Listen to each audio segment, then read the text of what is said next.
All right, so between the squat tracing motion and the deep squat, let's actually, before we even do the first squat, we'll sit either against a wall or without a wall in a field goal position, with our hands like this, like we're holding a big marker behind us.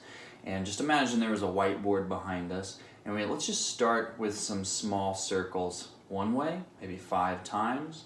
Not pushing this, make it as easy and efficient as possible. Keeping this space as big as possible without jamming the shoulders down. So they're just relaxing, creating space here. Circles one way, circles the other way.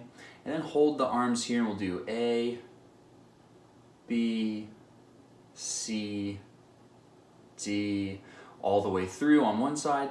A, B, C, all the way through on the other side. Then relax the shoulders. Don't forcefully relax them, just let them sit down by the side. Maybe do some head twisting, looking up, looking down. Very soft motions. So those were the soft shoulder motions. And then from the side, we'll hold them here. I'm just gonna do the circles again. A, B, and you can make the ABCs either mirroring each other, all the letters the same way. You can draw them however you like. The main point is to get a lot of different articulations from the shoulder. Now after you do all of these, we're just gonna look down, up, left, right. Not going any further than our naturally allowed range of motion. And that's true with all these soft practice motions. So once you've done those, you can go and do your squat and do that to failure with the trace. Try to burn up the mid-back, not the neck. Get a good squat in.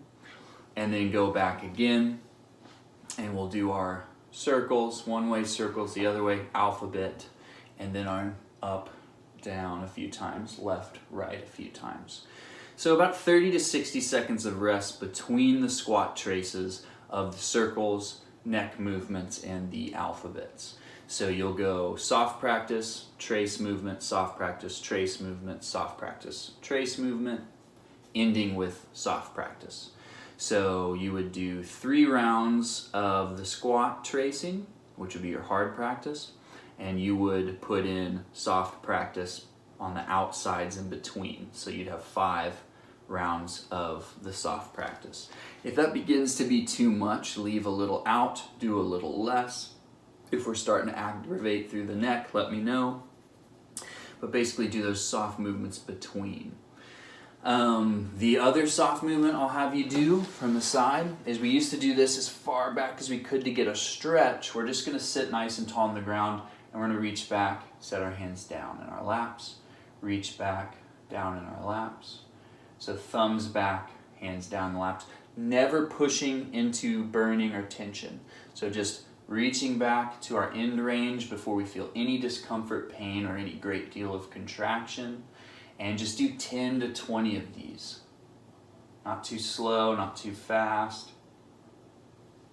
Try to keep the head from moving, keep your ear, shoulder, hip all stacked together. And then the other one is just palms down, arms up. Same speed, keeping space between the neck and ears. And then palms up, keeping space between the neck and the ears. So again from the front, field goal, thumb points to lap, field goal to lap, palms forward to 5 to 10 of these, palms up, 5 to 10 of these, not letting it clutter, and just moving.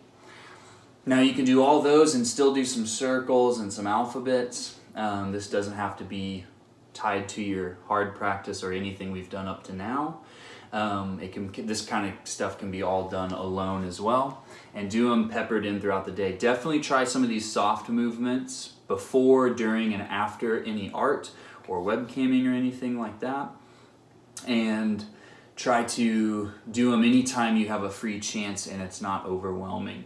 So if you're at a red light in the car, you could do some of these. Really any motion that we've ever been through, so like the tracing motion even. A soft practice of the tracing motion could be you sitting on the floor without the squat, just going in and out of the tracing motion, maybe 10 to 20 times. So higher repetitions, higher frequency, softer practice. We're not tense here, we're not overdoing it.